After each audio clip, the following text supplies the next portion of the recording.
Todo mundo conhece o Grinch do Jim Carrey, mas e se eu te disser que décadas antes ele já tinha roubado o Natal em um desenho animado? Then he slid down the blue where the little who stockings hung all in a row. These stockings, the Grinch, are the first things to go. One by one, up the chimney.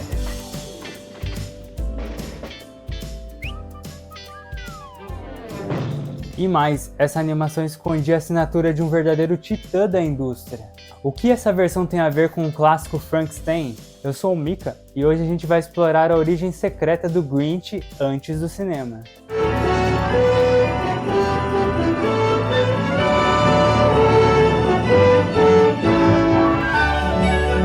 Nascido em 2 de março de 1904, Theodor Suess Geisel vinha de uma família alemã tentando a vida no Zewa, algo bem comum até nos dias de hoje. Ele sofreu preconceito pela sua ascendência durante a Primeira Guerra Mundial. Como tinha uma certa facilidade com as palavras, desde pequeno ele era promissor. Seus professores sempre o apoiaram a escrever mais. Seu trabalho excelente fez com que já em 1930 ele se tornasse um nome muito requisitado no mundo da publicidade. Aos 26 anos, Suess já era um escritor de sucesso. E não era só na escrita que ele era bom. Ele desenhava, fazia charges, inclusive provocando uma galera que não queria entrar na guerra, como o famoso aviador Charles Lindbergh. Lembra dele? Então chegou a hora dele também.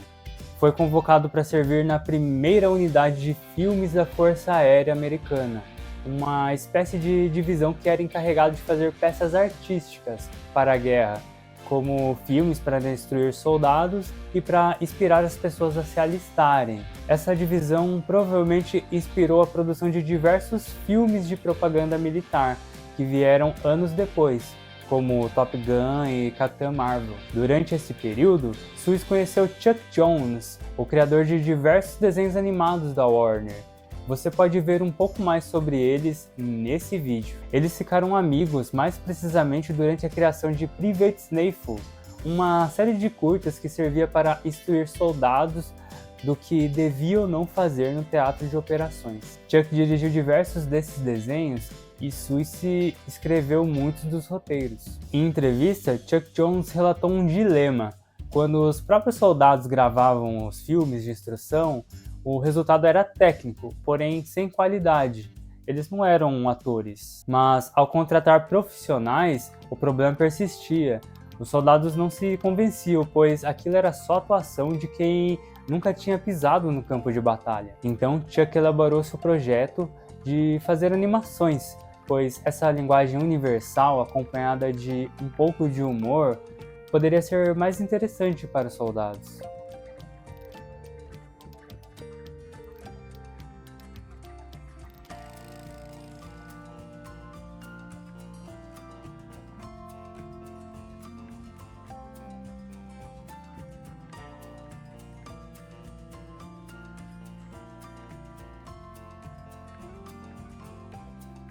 E deu muito certo. Chuck conta cheio de orgulho que pode ter ajudado a salvar muitas vidas com seus curtas. Outra pessoa que estava nessa divisão com os dois era o criador de Dennis o Pimentinha, Hank Ketcham. Geralmente nos lembramos dos filmes que passavam incansavelmente na sessão da tarde. Where people cherish peace and quiet, Won't get a moment of peace.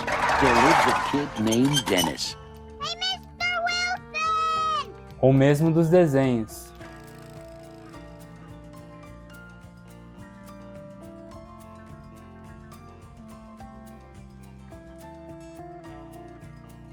E eu amava assistir quando criança, junto com o Inspetor Bugiganga. A obra original é uma série de tiras publicada de 1950 até os anos 90, pelo próprio Hank, e continua esporadicamente até hoje, por pessoas confiadas por ele. Hank já havia trabalhado como assistente de Walter Lantz e para a própria Disney na era de ouro da animação. É incrível como tanta gente diferente trabalhou para a Disney nessa época. E mais, a quantidade de estúdios que haviam e como eles prestavam serviços uns para os outros. Voltando para Suess, a primeira obra dele a ser animada, pelo incrível Bob Clampett inclusive, foi Horton Choca o Ovo, em 1942, pela Leon Schlesinger. Eu falei um pouco de Schlesinger e os primeiros passos do estúdio Warner nesse vídeo, mas o que alavancou a fama de Suits de verdade foi a adaptação de Grinch. Nos anos 1966, Chuck Jones, seu amigo, insistiu para trabalhar nessa animação. Conseguiu um orçamento bem elevado para a época e fez o especial de Natal para passar na TV americana. Uma curiosidade é que o narrador e a voz do Grinch é feita por Boris Karloff. Não conhece ele? Bom, você já deve ter visto um dos outros papéis icônicos dele, o Frankenstein de 1931. E uma outra é que o Grinch não tinha cor definida e que Jones e Suits escolheram o verde juntos para a animação e assim se seguiu. Acho que essas curiosidades valem seu like, hein? Quer saber mais sobre a indústria da animação e os artistas que nos trouxeram os personagens incríveis que fizeram a nossa infância e que adoramos até os dias de hoje? Se inscreva no canal, que eu tenho pesquisado bastante sobre o assunto e estou adorando fazer esse tipo de conteúdo para vocês. A animação começa contando a história dos Ken e de como eles amavam o Natal. Eu vou tentar não comparar tanto com o filme em live action para focarmos nessa obra mesmo. As cores são muito bem trabalhadas e logo já vemos o Grinch. É incrível o quão expressivo ele consegue ser. Jones conseguiu aplicar muito da sua marca nesse curto. A movimentação dos personagens me lembrou muito a série que Jones estava trabalhando na mesma época, Tom e Jerry. Junto à narração em forma de verso, o desenho imprime toda a personalidade do Verdão. Coitado do Max, que tem que ajudar em todos os planos malucos do dono. Por vezes o Grinch quebra a quarta parede, falando diretamente com a gente, o que nos deixa mais próximo dele. Mesmo ele sendo um vilão, muito semelhante ao que Jones fez em Papaléguas e Coyote, por exemplo. Grinch odeia o Natal e não sabe nem o porquê, e esse sentimento é muito humano. Nós, por vezes, evitamos pessoas ou situações sem darmos nem chance para conhecer de verdade. A mensagem de Suits fica bem representada. O Natal não é sobre os presentes, nem a comida e nem sobre a festa, e sim sobre estarmos juntos e aproveitar o momento com as pessoas que nós amamos. Suits se tornaria mundialmente conhecido pelas suas histórias infantis. Curiosidade: quando a gente vê as obras de Suits, como Grinch, ou The Cat in the Hat, ou as diversas obras que ele já trabalhou, que ele fez durante toda a sua vida, nós vemos como Dr. Suits. E por que esse doutor? Ele era doutor no fim das contas? Na verdade não. Ele era um escritor. Ele estudou bastante, tanto na Inglaterra como nos Estados Unidos. Ele gostava de se chamar de doutor porque o pai dele sempre quis que ele fosse médico. Ele adotou para si esse pseudônimo. E é bem interessante, todo mundo conhece ele como Dr. Suits, mas o nome dele é Theodore Suits Geisel. Ele pegou o nome do meio ali e colocou a profissão que o pai dele sempre sonhou para ele. Ele até tentou fazer um doutorado, mas não chegou a terminar. E voltou a desenhar e escrever, que era algo que ele gostava de fazer e fazia muito bem, né? Em 1954, o governo americano via com preocupação o analfabetismo crescer nos Estados Unidos. Um empresário do ramo editorial selecionou 300 palavras para fazer um livro, mais interessante para convidar as crianças a aprender a ler mesmo. Mas quem seria encarregado de transformar esses códigos numa mensagem clara? Ou melhor, uma história tão interessante que chamasse a atenção dos pequenos e os fizessem querer ler cada vez mais. Suits era um artista desses que não dá para se conter. Ele fez melhor. Criou The Cat in the Hat com 230 palavras.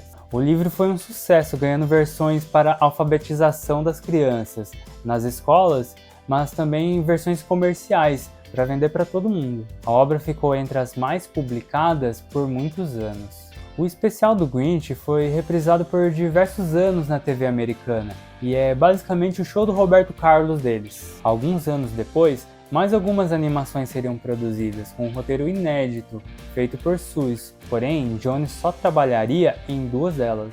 Horton Hears a Who, 1970, The Cat in the Hat, 1971, sim, é a adaptação daquele conto que citei.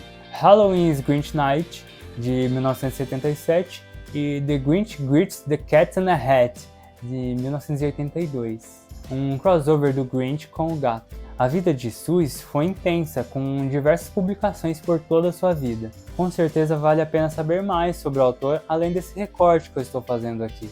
Suisse escreveria muitas outras histórias e conquistaria prestígio no mundo todo, sendo até hoje um escritor infantil muito famoso e reconhecido. Já Jones estava envolvido com a reestilização de Tom e Jerry, enquanto trabalhava nas adaptações de Suisse também, mas ainda faria outras animações, programas infantis e até um live action. Essas animações eram produzidas na MGM, mas o estúdio responsável por animá-las era o Depardieu-Freleng, de outro gênio da animação da Warner. Esse estúdio fez diversas coisas, como A Pantera Cor-de-Rosa e outras obras, mas essa história eu conto outro dia.